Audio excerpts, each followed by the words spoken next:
Alors maintenant, on rencontre Louise Maude Rios-Soucy, qui est journaliste qui couvre le secteur de la santé.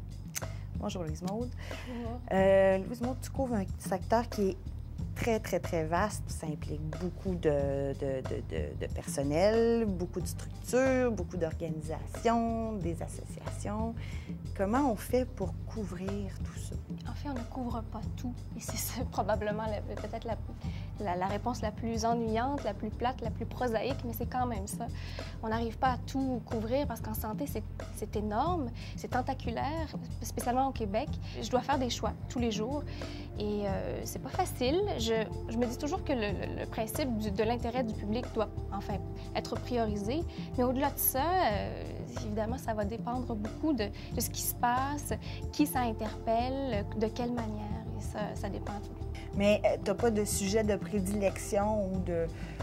Ça peut passer d'une journée, les vaccins, l'itinérance, l'autisme, le Aucun sida. a priori. OK. Il faut que ce soit une nouvelle, évidemment. D'accord. Mais Donc, j'imagine... il doit y avoir du neuf, il doit y avoir quelque chose qui apporte quelque chose de plus. Parce qu'évidemment, il y a des sujets qui reviennent à chaque année. Il y a des jours le jour du diabète, tous les ans, il y a une journée du diabète. Bien, il faut qu'il y ait quelque chose de neuf qui vienne accrocher, parce qu'autrement, je ne ferais que cela, en fait.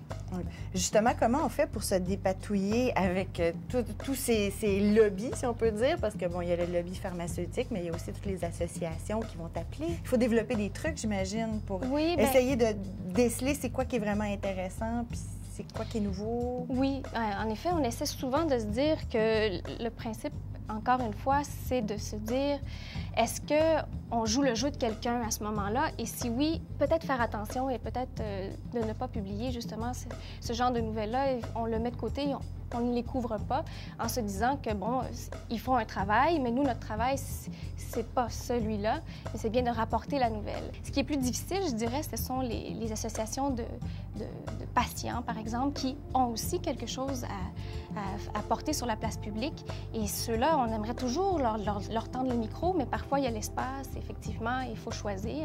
Et il y a tout le côté politique aussi qui vient entrer en jeu. Louise Maude, ça doit faire à peu près une dizaine d'années que tu pratiques ce métier-là. Oui. Ça a changé beaucoup en 10 ans. Aujourd'hui, si tu étais une toute petite journaliste, est-ce que tu persévérerais dans ce métier-là? Je pense que Le Devoir est une tribune qui me correspond bien, en fait. Je ne suis pas certaine que je le ferais ailleurs, ni de cette façon-là ailleurs, donc je ne suis pas certaine. Mais il est évident qu'il faut faire de plus en plus de toutes sortes de choses pour faire un journal. Et moi, je fais un peu de pupitre, ça m'intéresse énormément aussi.